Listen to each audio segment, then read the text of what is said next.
it's one of those things where I'm being insulted. They're paying me $25 million, but I'm being insulted. You know, it's like you can insult me. Insult me, yeah, exactly. Insult me, but we're forgetting. We're talking about guys who don't have $25 million. He's a guy who has a skill set in a league where they pay for that kind of skill set, and he's like, look, you know, I'll get this no matter where I go. Is he a $125 million kind of guy too? Like that? I think he is. Yeah, I think so. That's what I was thinking too. Kirk Cousins? Yeah. I think he's on the same. I think he's giving him $125 million. The guy's won. I mean, the guy's done pretty well more than 1 year. He's like. I mean, you're a huge Cowboys fan. Prescott's only done it for 1 year. Yeah. You know, if you're going to have to pick between Cousins and Prescott, at least Cousins done it for more than 1 year. You know. Well, Cousins only been to one playoff game, just like yeah, but the Redskins don't go anywhere. You know, they're not a good team. And his touchdown and interception ratio. He's a good player. He's a very good player. The question is does Dak Prescott go back to the playoffs this year? I don't know.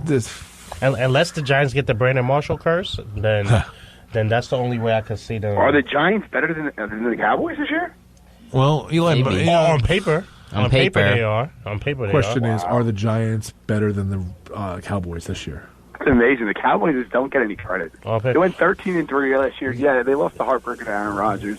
But how are they not the odds-on favorite to go to the Super Bowl? They're not even saying that you guys have the best offensive line anymore. I think it was your right guard that retired or somebody, and right now that's given to the Philadelphia Eagles. Well, Ezekiel Elliott is phenomenal. Philadelphia Eagles. Zeke is good. Lyle Collins is going to fill right into that right tackle spot, I'm pretty sure. Yeah, he should. But Ezekiel Elliott is phenomenal. Yeah. So Zach Martin, hold on, how about this? Zach Martin and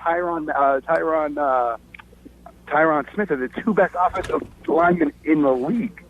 Zach Martin is definitely the best offensive lineman in football. Am I wrong about that? Zach Martin? No. I mean, he's up there. Yeah, there's guys who are...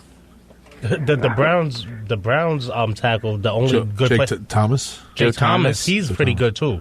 Yeah, he's pretty good too.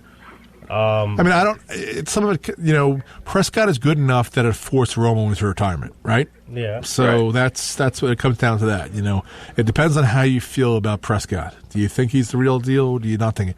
I mean, by all accounts, he had a phenomenal year. Yeah.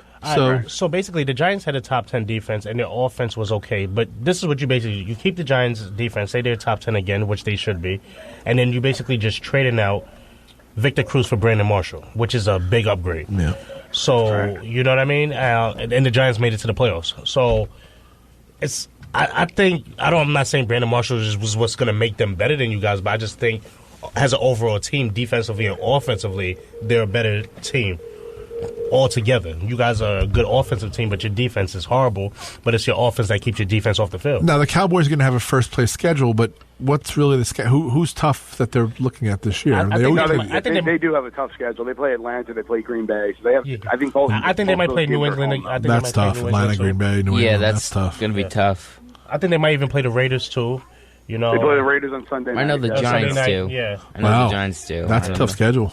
Yeah. But they also have the LA Chargers. They have some softies. They have a if they make it out to the playoffs, that means the Cowboys had a good season because this is a real. They threw the kitchen at them too, just like how they threw it at the Jets. You would have thought the Jets won the Super Bowl with the schedule they got. But well, the Jets are going to play. It's like being in the AL East back when the Yankees were a dynasty. You got to play the Yankees 19 times. Yeah. It's like no matter who, if you're in the AFC East, you got to play the Patriots twice. Exactly. Right. That's tough. Is Ezekiel has a sophomore curse, or no? He's that good. Zeke Elliott is that good. And that offensive line is good enough to make sure that he has a decent year. Definitely. All right, Stefano, we're going to let you go. All right, sounds good. Nice talking to you guys. And we'll talk to you soon. There goes Stefano from Wantagh. Thanks, Stefano from Wantagh. And we've got to sign off with Sports Talk. All right, and starting right there you go. All right, we'll start with Adam. What say you? It's fun being here. Shout out to my mom and dad. Nice. My boys in Great Neck listening. There you go. Have a good night. Cameron? Another good show. Thank God the Knicks fired Phil Jackson. Mark? Sad to see David Diamante go, and don't rent houses in Massapequa. Tristan? Knicks, good job getting rid of Phil Jackson, and Mets keep up the good work. All right, don't forget Piano Man on Saturday morning from 9 a.m. to 10 a.m. I'll be here live. Do not forget Monday the 3rd. Massapequa Park. Go see the fireworks. They'll start about 9 o'clock. Get there about 6 or 7. I do the music you hear while the fireworks are going boomity boom. And thanks so much for letting us yours. We will see you on the airwaves. Let me put on a promo. Stay tuned for Riley and FM Punk up next. Bye, buddy. See you in the airs. Thanks for letting us hear yours.